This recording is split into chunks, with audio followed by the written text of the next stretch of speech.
Assalamualaikum warahmatullahi wabarakatuh.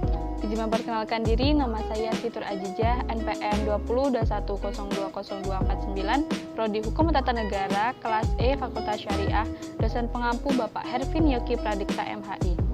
Baik, di sini sebelumnya saya mengucapkan terima kasih kepada Bapak Hervin Yogi Pradikta selaku dosen filsafat hukum Islam yang telah memberikan tugas di pertemuan ke-6 ini. Baik, di sini saya akan menjelaskan materi yang berjudul Objek dan Kegunaan Filsafat Hukum Islam. Ada yang tahu nggak sih apa itu objek hukum Islam? Adapun objek hukum Islam itu ada 5, yaitu yang pertama tentang pembuatan hukum Islam atau al-hakim, yang kedua tentang sumber hukum Islam, yang ketiga yaitu tentang orang yang menjadi subjek atau objek dari kalam ilahi, yang keempat tentang tujuan hukum Islam, yang kelima yaitu yang terakhir tentang metode yang digunakan para ulama dalam mengeluarkan dalil-dalil dari sumber ajaran hukum Islam. Hukum Islam mengacu pada pandangan hukum yang bersifat teologis. Artinya, hukum Islam itu diciptakan karena ia mempunyai tujuan. Tujuan dari adanya hukum Islam adalah terciptanya kedamaian di dunia dan kebahagiaan di akhirat.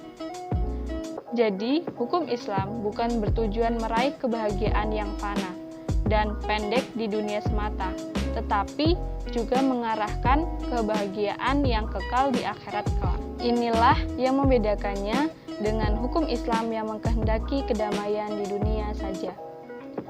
Selanjutnya, tujuan hukum Islam tersebut merupakan manifestasi dari sifat Rahman dan Rahim, yaitu Maha Pengasih lagi Maha Penyayang Allah kepada semua makhluknya. Rahmatan lil alamin adalah intisari atau hukum Islam. Keberadaan syariah tersebut dapat menegakkan kedamaian di muka bumi dengan pengaturan masyarakat yang memberikan keadilan kepada kita semua. Keadilan sangat mulia di hadapan Tuhan, dan sifat adil merupakan jalan menuju takwa setelah iman kepada Allah Subhanahu wa Ta'ala. Hukum Islam dalam upaya menegakkan ini semua harus siap menghadapi kejadian-kejadian baru yang timbul karena perkembangan masyarakat dan perubahan suasana. Oleh karena itu, pengkajian filsafat hukum Islam mutlak diperlukan. Keberadaan filsafat hukum Islam akan menegakkan hukum Islam dan memberikan jawaban terhadap tantangan zaman dan merupakan hukum terbaik sepanjang zaman bagi semesta alam. Sebagaimana dikemukakan sebelumnya, setidaknya ada 5 sistem hukum yang hidup dan berkembang di dunia. Yang pertama yaitu common law yang juga dikenal dengan Anglo-Saxon. Yang kedua yaitu civil law atau disebut juga dengan Eropa-Kontinental. Yang ketiga yaitu common law. Yang keempat Islamic law. Yang kelima yaitu sistem hukum sosialis komunis. Materi selanjutnya yaitu manfaat studi filsafat hukum Islam.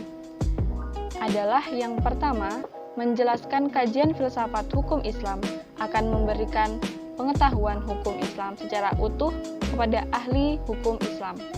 Yang kedua yaitu filsafat hukum Islam diperlukan untuk mengkaji secara mendalam terhadap hukum Islam.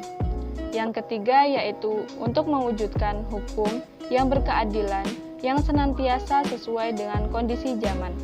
Dan yang terakhir keempat yaitu pengkajian filsafat hukum Islam memungkinkan pemahaman Islam secara menyeluruh dengan ilmu-ilmu agama lainnya. Para ahli usul fikih sebagaimana ahli filsafat hukum Islam membagi filsafat hukum Islam kepada 2 rumusan, yaitu yang pertama filsafat tasyri dan yang kedua yaitu filsafat syariah. Yang pertama filsafat tasyri. Filsafat yang memancarkan ahli filsafat hukum Islam, menguatkan dan memeliharanya. Filsafat ini bertugas membicarakan hakikat dan tujuan penerapan hukum Islam.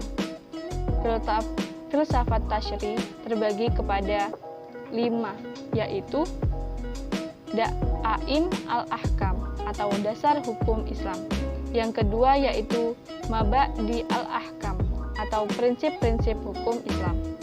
Yang ketiga yaitu usul al-ahkam atau pokok-pokok hukum Islam, atau mazhadir al-hakam atau sumber-sumber hukum Islam.